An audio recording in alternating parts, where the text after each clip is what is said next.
Mengenai asal-usul Sendang Coyo, Desa Mlowo Karangtalun, Kecamatan Pulo Kulon, Grobogan, ada beberapa versi yang berkembang di masyarakat. Ada yang menceritakan, jika sendang itu dibuat oleh Raja Malwapati Prabu Angling Darma untuk memadamkan api yang dipakai istrinya Dewi Setiawati untuk melakukan aksi bakar diri. Tindakan nekat itu dilakukan lantaran Prabu Angling Darma tidak mau menurunkan ilmu yang bisa mendengar pembicaraan hewan. Karena tidak diajari ilmu yang dimiliki suaminya, akhirnya ia nekat melakukan aksi bakar diri.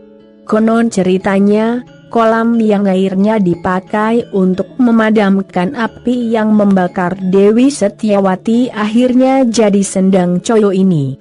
Mengenai benar tidaknya cerita ini masih perlu dibuktikan secara ilmiah, kata Rianto, warga di sekitar. Versi lainnya, munculnya Sendang Coyo itu secara tidak langsung merupakan jasa dari Sunan Kalijaga.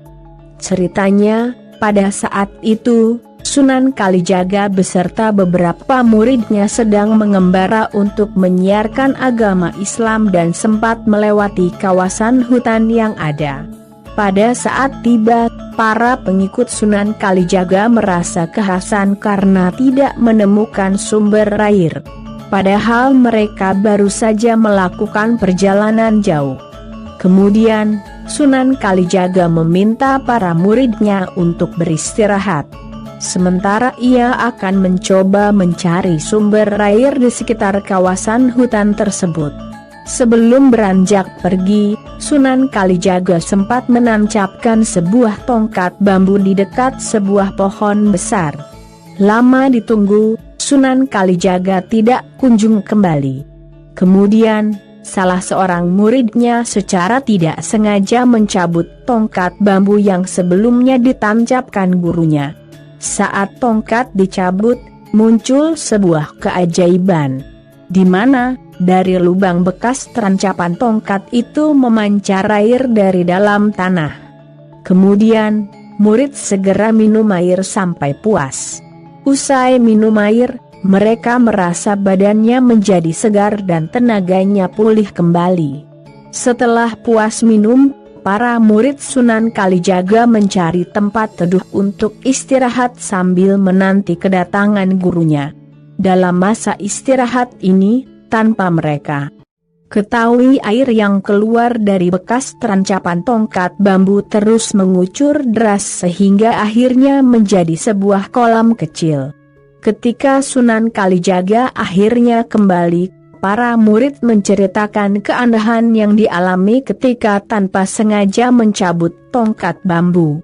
Selanjutnya, Sunan Kalijaga melihat lokasi air yang muncul dan sudah menjadi sebuah kolam itu. Sunan Kalijaga melihat air dalam kolam terlihat memancarkan aneka cahaya akibat pantulan sinar matahari. Dari peristiwa ini, Sunan Kalijaga menamakan tempat itu Sendang Coyo, bercahaya. Setelah itu, Sunan Kalijaga menempatkan salah satu muridnya tinggal untuk menjaga sendang sekaligus menyiarkan agama Islam di sekitar. Beberapa tahun kemudian, muridnya itu diketahui meninggal dunia dalam kondisi terapung di tengah sendang. Jasad murid setia ini akhirnya dimakamkan di sebelah barat sendang dan warga setempat menyebutnya dengan makam Yang Gabus. Penamaan ini diberikan lantaran saat meninggalnya dalam kondisi terapung di atas air seperti sebuah gabus. Makam Yang Gabus ini masih ada sampai sekarang. Selain mengunjungi sendang, sebagian pengunjung ada yang berziarah ke makam Yang Gabus, kata Endro, warga Mlowo Karangtalun.